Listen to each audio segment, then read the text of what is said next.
everyone. Welcome back to OceanCore's Pollution Solutions and Ocean-Friendly Shopping Tip Fridays.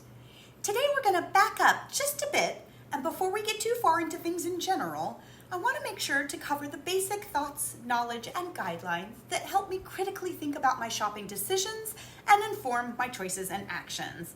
Then when I'm up here yapping about something, my thought process might make more sense to you, I hope. Basically, I don't want to tell you just what to buy. That's like giving you the fish in that fish fishing analogy I hope you all know. I want you to understand how to fish so that every shopping choice you make comes from real knowledge, not just what you're used to or what a marketing professional has convinced you of. I want you to have the tools to think through the marketing maneuvers that are solely designed to make the company money, not save the planet or protect you. This is why I offer both the science and advice and the ocean-friendly shopping tip videos. Now, hopefully, everyone was able to watch yesterday's Know Your Materials 2 and our original Know Your Materials videos. If not, check them out after finishing this one. It'll be key to understanding fully the scope of what we're going to talk about today. So let's get started with our ocean-friendly shopping guide. How to be an environmentally savvy shopper and reduce your plastic use. A step-by-step method for reframing how we think about shopping for the products made of plastic we think we need. The most important thing you've already accomplished just by being here: curiosity. So first, be curious about what's around you and become aware. Find a way to inform yourself of the truth of our plastic problem. However you enjoy getting your information, watching a video, read a book, check the news. Second, find out where the plastic invades your own life.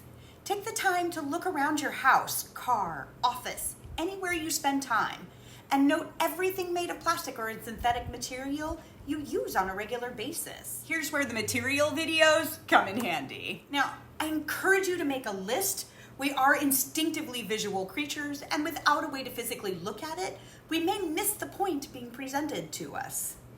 Third, identify where the major sources of plastic are in your house.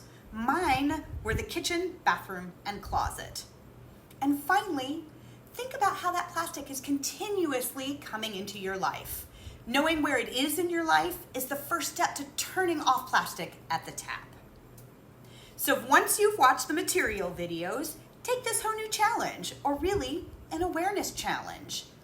Take one day to look at the world around you and note all the places you use plastic and all the places you see plastic where it shouldn't be.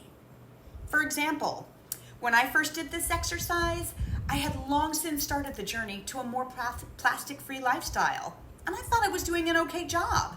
But there was still so much plastic in my house that I'm still trying to get rid of. So when I learned my materials, did this awareness challenge, and really looked, it felt like the costume mask plastic had been wearing all my life came off. And all of a sudden, where other things used to be, I just saw plastic everywhere. It was truly an eye-opening experience for me. There were many things I found during this exercise that I have had to practice patience in replacing. No easy task for me. Since plastic lasts so long, it takes a long time before they actually need to be replaced. And then comes the challenge of not replacing them with more plastic. One thing I was able to identify through this exercise, though, was a steady stream of plastic bags with food in them coming home with me from the restaurant I used to work at.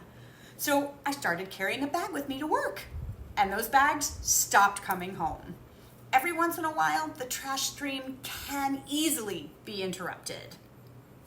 One really important note here: please don't create more waste than needed by immediately throwing all your plastic out. We need to replace items slowly and thoughtfully. We need to use plastic items until it's not safe anymore, like when they're scratched or warped, and then we need to properly recycle or dispose of them, depending on the available services in your area. All right, once you're aware of what plastic is and where plastic is in your life, you'll be ready to take the next step in reducing plastic and pollution in general, both in your own life and on this ocean planet. In the meantime, have fun on your plastic hunt and join me next week for another round of Pollution Solutions. So subscribe to OceanCore's YouTube channel and please like and share. Help OceanCore continue to grow by visiting Nara Treasures on Etsy and making a 30% donation by way of purchase. And most importantly, whatever you learn here, share it forward. I'll see you next time.